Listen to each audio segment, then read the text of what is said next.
नाज़रीन गिरामी अस्सलामु अलैकुम रहमतुल्लाहि व बरकातुहू।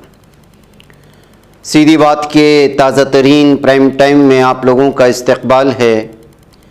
नाज़रीन गिरामी में अंसार अज़ीज़ नदवी इस वक्त आप लोगों के सामने कुछ अहम तरीन ख़बरें, कुछ वायरल वीडियोस और कुछ तनक़ीदी तज़्ज़िये लेकर के हाज़िर हुआ। नाज़रीन गिरामी, तमहीदी तफसीलात में जाने से पहले आप लोगों से जो हमेशा से दरख्वास्त होती है उस पर तवज्जो करने की अपील करूँगा। नाज़रीन गिरामी, गुजरात के खेड़ा ज़िले के ठासरा में एक मंदिर से निकाली जा रही शिव यात्रा के दौरान तशद्दुद की ऐसी आग भड़क उठी कि पुलिस ने दोनों फ़िरक़ों के अलावा कांस्टेबल की शिकायत पर एफ़आईआर दर्ज की है, जबकि 11 अफराद को गिरफ़्तार कर लिया गया है। नाज़रीन गिरामी, भारत में आजकल त्यौहार और त्यौहारों के नाम पर निकलने वाले जुलूस आजकल जिस तरह से तशद्दुद की राह इख्तियार कर रहे हैं, उससे महसूस होता है कि जो है जानबूझ कर के इस तरह की चीज़ें सामने लाने की कोशिशें होती हैं, जिससे सियासी पार्टियां फ़ायदा उठा लेती हैं। और बिलखुसूस हिंदू मज़हब से ताल्लुक़ रखने वाले त्यौहारों में और त्यौहारों के दरमियान में लगाए जाने वाले नारे या इस तरह की चीज़ें इस वक्त जो है इसी तरह की चीज़ को जन्म दे रही हैं। अमर उजाला पोर्टल पर एक रिपोर्ट शाये हुई है। उसके मुताबिक हालात पर काबू पाने के लिए खेड़ा में इजाफी फोर्सेस को तलब कर लिया गया है और उनकी शहर में बड़ी तादाद में तैनाती की गई है। बताया गया है कि इलाके में क़याम अमन की कोशिशों के तहत दोनों फ़िरक़ों के लीडरान से बात की जा रही है। वाक़ई की एक वीडियो भी वायरल हो रही है, उसकी भी जांच की जा रही है। पथराव और तोड़फोड़ में शामिल लोगों की शनाख्त करके उनकी गिरफ्तारी का अमल शुरू किया गया है। इंडिया टीवी की एक रिपोर्ट के मुताबिक खेड़ा के ठासरा में होने वाले तशद्दुद के सिलसिले में 3 एफ़आईआर दर्ज हुई। रिपोर्ट हिंदू फ़िरक़े की जानिब से, एक मुस्लिम फ़िरक़े की जानिब से और एक पुलिस कांस्टेबल की तरफ से हुई है, जबकि ताहाल 11 अफराद को गिरफ्तार किया गया। मुसलमानों ने जो एफ़आईआर दर्ज कराई उसके मुताबिक यात्रा में शामिल 1000 से 1500 अफराद ने उनके अमलाक और मजहबी मकामात पर हमला किया। हिंदुओं की एफ़आईआर में मुस्लिम तबके के 50 लोगों की हुजूम की जानिब से पत्थरबाजी किए जाने का इल्ज़ाम आयद किया गया, जबकि कांस्टेबल की शिकायत की बुनियाद पर 17 अफराद के खिलाफ एफ़आईआर दर्ज की गई। नाज़रीन गिरामी, आप लोग जानते हैं कि किस तरह से 1000 से 1500 लोग जब किसी इलाके से गुजरते हैं और मुस्लिम अमलाक देखते हैं तो ये भीड़ जो जानबूझ करके पथराव और इस तरह की चीज़ें और फसादात मचाने के लिए आते हैं, अपने ऊपर पत्थरबाजी करने का इल्ज़ाम लगा करके मुसलमानों की दुकानों पर हमला करना शुरू कर देते हैं। अफसोस का मकाम ये होता है कि यहाँ पर पूरी तरह इंसाफ के साथ कार्रवाई करने के बजाय जैसे जो मन में आए वैसे पुलिस जो है यहाँ पर करती है और बाद में जाकर के जो बिजली टूट के गिरती है मुसलमानों पर, अमलाक भी इन्हीं के जलाए जाते हैं, मसाजिद के ऊपर पथराव भी इन्हीं के किए जाते हैं। सब कुछ होने के बाद पुलिस शिकायत भी दर्ज करती है तो इन्हीं नौजवानों के ख़िलाफ़, और फिर उसके बाद जो सीधे जो कार्रवाई होती है आप लोगों के सामने है। अब गुजरात का खेड़ा इलाके के मुसलमान यहाँ के हिंदुत्वा गुंडों के निशाने पर हैं। अब देखना यह है कि गुजरात की हुकूमत यहाँ इंसाफ करती है या फिर वही हमेशा की तरह जो इस वक्त नाइंसाफ़ी को लेकर के वैसे भी बदनाम है। नाज़रीन गिरामी, अगर आपको ये कहा जाए कि बीजेपी हुकूमत ने मुग़ल बादशाहों का या शहंशाहों की तारीफ़ की है तो आप क्या कहेंगे? लेकिन ऐसा हुआ है G20 के इजलास में। इंडिया में G20 कॉन्फ्रेंस के लिए मोदी हुकूमत की तरफ से निकाले गए मैगज़ीन में मुग़ल शहंशाह अकबर का तारुफ करवाते हुए कहा गया है कि उनकी जमहूरी सोच दूसरों से मुख्तलिफ थी और वह अपने वक्त से बहुत आगे थे। इस रिसाले में हिंदुस्तान के अब तक के सियासी, समाजी, सकाफ़ती सफ़र की झलकियाँ दिखाई गई थी और इंडिया मदर ऑफ डेमोक्रेसी नामी मैगज़ीन में हिंदुस्तान की कदीम तहजीब, जमहूरी रिवायात, मज़ाहिब, संतों, अकायद, अजीम इंसानों और हुक्मरानों का जिक्र किया गया था। हिंदुस्तान के हुक्मरानों में रामायण में राम का जिक्र, मगध के अजातशत्रु और मुग़ल बादशाह और आज़ादी के बाद से इंडिया के तमाम वज़राए आज़म का भी जिक्र किया गया। मैगज़ीन में मुग़ल शहंशाह अकबर के बारे में लिखा गया है कि अच्छी इंतज़ामिया में सबकी फलाह व बहबूद शामिल होनी चाहिए, चाहे वो किसी भी मज़हब के मानने वाले हों। तीसरे मुग़ल बादशाह अकबर ने भी ऐसी ही जमहूरियत को अपनाया था। G20 कॉन्फ्रेंस के लिए जारी किए जाने वाले मैगज़ीन में अकबर को एक जमहूरी रवादार बादशाह के तौर पर बयान किया गया जो मज़हब के साथ इम्तियाजी सलूक नहीं करता, और अकबर को एक जमहूरी बादशाह के अलावा अलग अलग तरह की सिफ़ात दे करके भी उनको याद किया गया है। बीजेपी हुकूमत का एक कदम चौंकाने वाला लगता है, ख़ास तौर पर ऐसे हालात में जब बीजेपी के कई लीडर अकबर समेत मुग़ल हुक्मरानों पर तनकीद करते रहते हैं, यहाँ तक कि उनके नामों से बने हुए रास्ते उन तमाम चीज़ों को जो है बदल रहे हैं और बदलने पर मजबूर कर रहे हैं। और जो कुछ हुआ आप जानते हैं, इस पर लंबी तफसीलात की ज़रूरत नहीं है, इसलिए कि जो कुछ भी हो रहा है वो खुल्लम खुल्ला हो रहा है। बीजेपी हुकूमत की जानिब से नामों को बदलना हो, रास्तों का नाम बदलना हो, मुग़ल शहंशाहों पर कीचड़ उछालना हो या उनको अलग अलग तर्ज से पेश करना हो, मुस्लिम दुश्मनी के चलते जो है तारीख़ को मस करके उनको हिंदू दुश्मन के तौर पर पेश करके मुसलमानों के लिए एक ख़ास माहौल बनाना हो, ये तो गुज़श्ता कई सालों से चल रहा है। ऐसे हालात में अगर मुग़ल बादशाह अकबर की तारीफ़ होती है तो जाहिर सी बात है कि अचंभे की बात है। इसी को लेकर के सीनियर सहाफ़ी शरद गुप्ता कहते हैं कि इलेक्शन आ रहे हैं, इसलिए हुकूमत अक़लियतों को पैगाम देने की कोशिश कर रही है।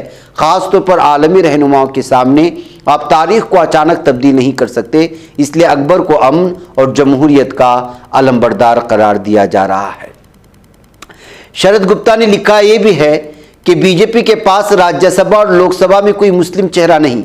मुमकिन है कि वह अगले इंतखाबात में भी मुस्लिम उम्मीदवारों को टिकट न दें, लेकिन G20 एक बैनुल-अक़वामी कॉन्फ्रेंस थी, इसलिए वहाँ अपना जामे चेहरा दिखाने की ज़रूरत थी, इसलिए शायद दिल पर पत्थर रख करके उन्होंने ये काम किया होगा। ये कहते हुए भी अलग अलग तबसरे सामने आ रहे हैं। भाई नाज़रीन गिरामी, इधर कर्नाटक में लगातार बीजेपी को भी और JDS को भी झटका लग रहा है। एक तरफ बीजेपी और JDS दोनों जो है आपस में दोस्ती का हाथ बढ़ाते हुए अगले आने वाले आम इंतखाबात की तैयारियों में हैं और सीट के तकसीम होने में अभी जो है झटके लग रहे हैं, बात पूरी नहीं हो पाई है। ऐसे में जाहिर सी बात है कि जो लोग सेकुलर माइंड JDS के लीडरान हैं वो जो है अब कांग्रेस का दामन थाम रहे हैं। ऐसी एक तस्वीर हम तक पहुंची है। कर्नाटक में इंतखाबी शिकस्त के बाद बीजेपी और JDS को एक बार फिर झटका लगा। जुम्मा को बेंगलुरु में मुनक़िद एक प्रोग्राम में नायब वज़ीर-ए-आला DK शिव कुमार की मौजूदगी में दोनों पार्टियों के 15 से ज़्यादा सरकर्दा लीडरान और साबिक़ काउंसलरों ने कांग्रेस में शमूलियत इख्तियार कर ली। इस तकरीब का एहतिमाम कांग्रेस दफ्तर के भारत जोड़ो ऑडिटोरियम में किया गया था। कांग्रेस में शामिल होने वाले अहम लीडरान में साबिक़ डिप्टी मेयर एल श्रीनिवास प्रसाद बाबू और साबिक़ तालुका पंचायत के रुकन अंजन उप्पा शामिल थे। शिव कुमार ने उन्हें कांग्रेस का परचम दिया, पार्टी में उनका इस्तकबाल किया है। तो नाज़रीन गिरामी, इस तरह से एक एक करके इस वक्त जो है JDS और बीजेपी का दामन छोड़ करके कांग्रेस का दामन थामने की कोशिशें हो रही हैं। नाज़रीन गिरामी, आजकल भारत में एक और बहस छिड़ी हुई है और वो इंडिया की जानिब से 14 से ज़ायद एंकरों के जो है शो में शामिल ना होने की, जो नफ़रत फैलाते हैं, जो है हिंदू मुस्लिम के नाम पर फ़िरका वाराना मुबैना कवरेज देकर के हालात को ख़राब करने की कोशिश होती है।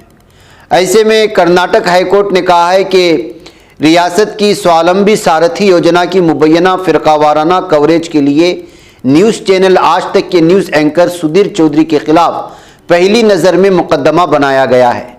मज़कूरा स्कीम के तहत मजहबी अक़लियतों को गाड़ियों की ख़रीदारी पर सब्सिडी दी जाती है। ताहम जस्टिस हेमंत चंदना गौदर की सिंगल बेंच ने कहा कि हिरासत में पूछगछ की कोई ज़रूरत नहीं और इसलिए कर्नाटक पुलिस ने कहा कि वह अगले हफ्ते केस के हतमी निपटाने तक चौधरी के खिलाफ कोई ज़बरदस्ती कार्रवाई ना करें। आज तक ने एक अलग दरख्वास्त में हाईकोर्ट से भी रुजू किया है। दोनों दरख्वास्तों पर आज मुश्तरका हुक्म जारी किया गया है। नाज़रीन गिरामी, आपको मालूम होना चाहिए कि ख़ास योजना के तहत मुसलमानों अक़लियतों के लिए जब गाड़ियाँ ख़रीदनी होती है, रिक्शा ख़रीदना होता है या टैक्सी आप अगर चलाना चाहते हैं तो इसमें मखसूस सब्सिडी दी जाती है और उसके बाद आपको भरपाई करनी होती है। और ये महकमा अक़लियत की जानिब से अक़लियतों को दी जाने वाली खुसूसी रियायत थी।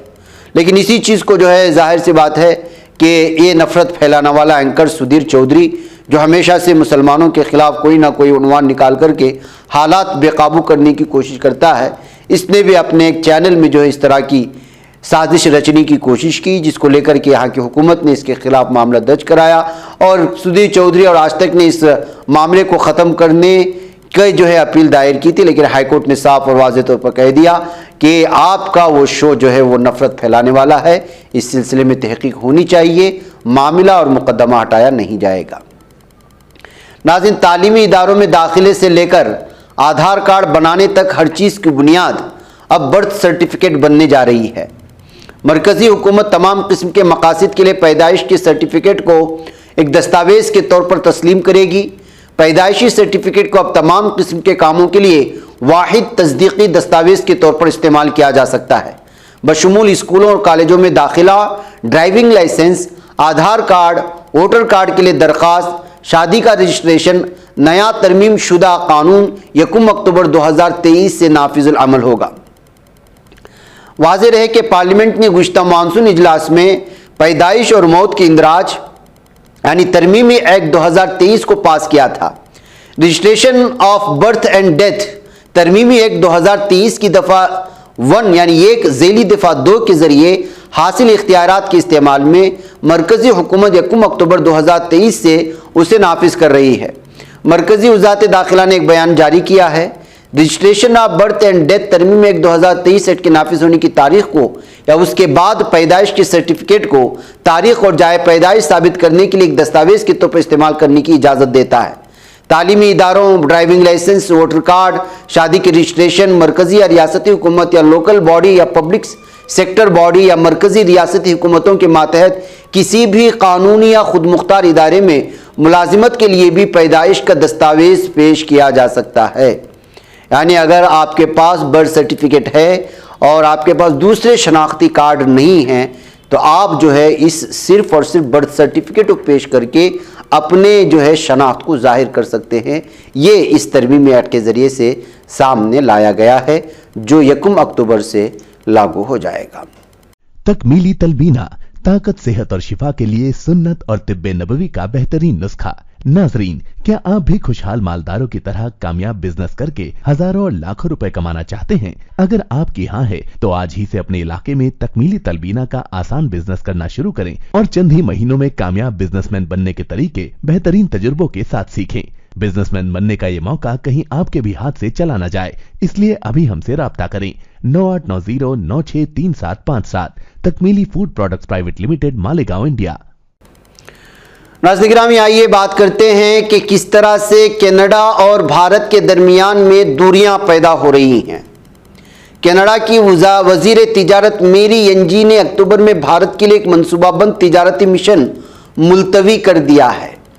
ये तेज़ी से कशीदा सिफारती ताल्लुकात की अक्कासी करता है। हिंदुस्तान के वज़ीर आज़म की जानिब से नई दिल्ली में G20 सरबराह इजलास में अपने कैनेडियन हम मनसब से नाराज़गी का इजहार करने के चंद दिन बाद एक अहदेदार ने इस बात की इत्तला दी। वज़ीर की तर्जुमान शांति कोजेंटेनो ने बगैर कोई वजह बताए हुए कहा, इस वक्त हम भारत के लिए आने वाले तिजारती मिशन को मुलतवी कर रहे हैं। G20 सरबराह इजलास के दौरान बहुत से आलमी रहनुमाओं के साथ बाज़ाब्ता 2 तरफ़ा मुलाकातें करने वाले हिंदुस्तानी वज़ीर आज़म नरेंद्र मोदी ने 5 दिन कबल कनाडा के वज़ीर आज़म जस्टिन ट्रूडो से अलग अलग सिर्फ एक छोटी सी गैर रस्मी मुलाकात की इजाज़त देकर अपनी नाराज़गी का इजहार किया था। हिंदुस्तान में अपनी आबाई रियासत पंजाब से बाहर सिखों की सबसे ज़्यादा आबादी कनाडा में है और ये मुल्क कई एहतिजाज का मकाम रहा है जिसने हिंदुस्तान को परेशान कर रखा है।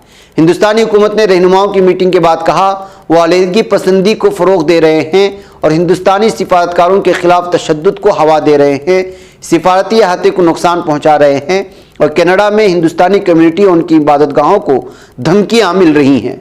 इससे कबल जुम्मा को हिंदुस्तान ने कहा था कि उसने कनाडा के साथ तिजारती बातचीत रोक दी है। कनाडा ने इस माह के शुरू में इसी तरह का ऐलान करते हुए कहा था कि मुस्तकबिल का जायज़ा लेने के लिए इस तरह के वक्फे की ज़रूरत है। सिर्फ 4 माह कबल दोनों ममालिक ने कहा था कि उनका मकसद इस साल एक इब्तिदाई तिजारती मुआहदा करना है, लेकिन जो है मुआहदा बीच में ही टूट पड़ा है और उसकी वजह आप लोग जानते हैं। नाज़रीन गिरामी, इधर कश्मीर के अनंतनाग में गुज़िश्ता 3 दिनों से जो सूरत हाल बनी हुई है, आप लोग जानते हैं कि कई हिंदुस्तानी फ़ौज के और कश्मीर पुलिस के एक नौजवान हिंदुस्तानी फ़ौज के कई जनरल जो है वो जाँ बहक हो चुके हैं इनकाउंटर में, और अस्करियत पसंद की भी जो है इनकाउंटर में 2 मारे जाने की खबरें आ रही हैं।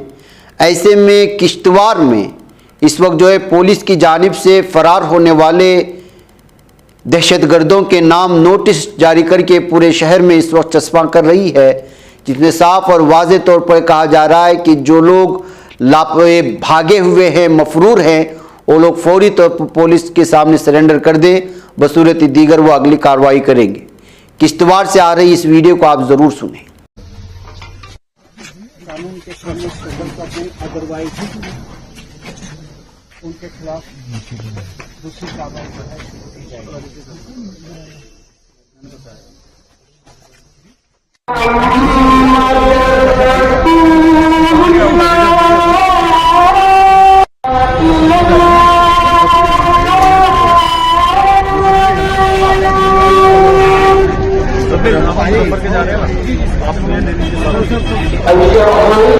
गाजी बल्दे गुलाम नबी गुंदना साकना जामिया मस्जिद किश्तवाड़, जो कि केस FIR नंबर 272/2022 में मुलविस है, जिसको अदालत मजाज ने NIA कोर्ट डोडा से मुल्जिम इश्तियारी करार दिया है। वो अपने आप को 30 दिन के अंदर कानून के हवाले कर दे, वरना अगली कार्रवाई बामल लाई जाएगी। नाज़रीन गिरामी, इधर आम आदमी पार्टी की जानिब से तालीम को लेकर के और उस पर किस कदर ज़ोर दिया जाता है और किस तरह के दावे किए जाते हैं, ये सारी चीज़ें आपके सामने हैं। लेकिन कल से पंजाब से लगातार ऐसी वीडियोस आ रही हैं जिसमें साफ और वाज़े तौर पर ये जो है दिखाया जा रहा है या देखा जा सकता है कि आम आदमी पार्टी हुकूमत की पुलिस इस वक्त जो है मुस्लिम तलमा पर पूरी तरह से जो है जुल्म सितम करती हुई नज़र आ रही है। कल भी हमने वहाँ की एक वीडियो पेश की थी जिसमें मुस्लिम तालिबात जिनका ताल्लुक़ कश्मीर से है, वो कह रही थी कि किस तरह से जो वो पुरअमन एहतिजाज में घुस करके उनके कपड़े तक फाड़ने की कोशिश की और किसी का फाड़ भी दिया था। अब जो है एक तस्वीर और वहाँ से वायरल हो रही, बल्कि कई पंजाब में इस एहतिजाज के दरमियान में पुलिस की जानिब से होने वाली जुल्म सितम की कहानियाँ आ रही हैं। इससे आप अंदाज़ा लगा सकते हैं। इसलिए इस वक्त सोशल मीडिया में आम आदमी पार्टी को इस तरह की वीडियोस टैग करते हुए उनसे मुतालबा किया जा रहा है कि जो तालीम, एजुकेशन, इन तमाम चीज़ों का दावा करके हुकूमत में आ रही है, वो क्यों मुस्लिम तलबा के साथ नाइंसाफ़ी कर रही है। इस तरह के टैग के साथ आम आदमी पार्टी के वीडियोस पेश किए जा रहे हैं। नाज़रीन गिरामी, इस वक्त जैसा कि कहा गया कि भारत में इंडिया के 14 एंकरों के शो में शामिल ना होने का मुत्तहिदा महाज की पार्टी की जानिब से फैसला लिया गया। इसको लेकर के तमाम पार्टियों की सरजनिश भी हो रही है, सोशल मीडिया में इंडिया को लेकर के तनकीद भी की जा रही है। ऐसे में कांग्रेस लीडर पवन खेरा से एक रिपोर्टर ने पूछ लिया कि आप ऐसा क्यों कर रहे हैं, जो कि बीजेपी आप पर तनकीद कर रही है वगैरह वगैरह। तो पवन खेरा ने इसके जवाब में क्या कहा है, आप इसको सुन लें। मुझे इजाज़त दें। वस्सलामु अलैकुम रहमतुल्लाहि व बरकातुहू। You take a mic. Sir, 14 anchors have been banned by the India bloc. Also, BJP is targeting and saying that if Congress has to rise, they should ban Rahul Gandhi. How do you see the statement coming? I do not agree with the word you used. We have not banned anyone. We have not boycotted anyone. We have not blacklisted anyone. This is a non-cooperation movement. We will not cooperate with anybody spreading hatred in the society. We are not stopping them from spreading hatred. You want to spread hatred, go ahead, do it. You have a freedom to do it. We also have a freedom not to be partners in that crime. They are not our enemies. We do not hate any of these friends of ours in the media. They may have their compulsions. And nothing is permanent. If tomorrow they realize that what they were doing is not good for India, not good for the society, believe me, we are all together in this. We'll again start attending their shows. So do not call it a ban. Hindi में इसको हम सविनय अवज्ञा कह सकते हैं, इसको हम असहयोग आंदोलन कह सकते हैं। हम तो गांधीवादी तरीकों से सिर्फ अपने आप को उस रास्ते से अलग कर रहे हैं। अगर मैं एक रास्ते पे रोज चलता हूं और कोई मुझ पर कचरा फेंकता रहता है तो मैं अपना रास्ता बदलने की स्वतंत्रता रखता हूं। मैं सिर्फ वो स्वतंत्रता को एक्सरसाइज कर रहा हूं, उसके अलावा और कुछ नहीं कर रहे हैं। तमाम दलों ने जो कि इंडिया अलायंस का हिस्सा हैं, उन सब ने सर्वसम्मति से माना कि ये रास्ता हमें अपना बदलना होगा। इस रास्ते पे चलकर हम इस पाप का भागीदार नहीं बनेंगे। इसलिए इसको आप बैन मत कहिए, इसको आप बॉयकॉट मत कहिए, इसको आप ब्लैकलिस्ट मत कहिए, ये सविनय अवज्ञा है। बच पाता है कोई सहाफी की निगाहों से, मिलाता है ये लोगों को मोहब्बत की पनाहों से। करम और दर्द मंदी का है एक संसार, सीधी बात अजीमत जुर्अतो हिम्मत का है इजहार, सीधी बात अजीमत जुर्अतो हिम्मत का है इजहार, सीधी बात। ये चैनल हक निगर बनकर कुचल देता है फितनों को,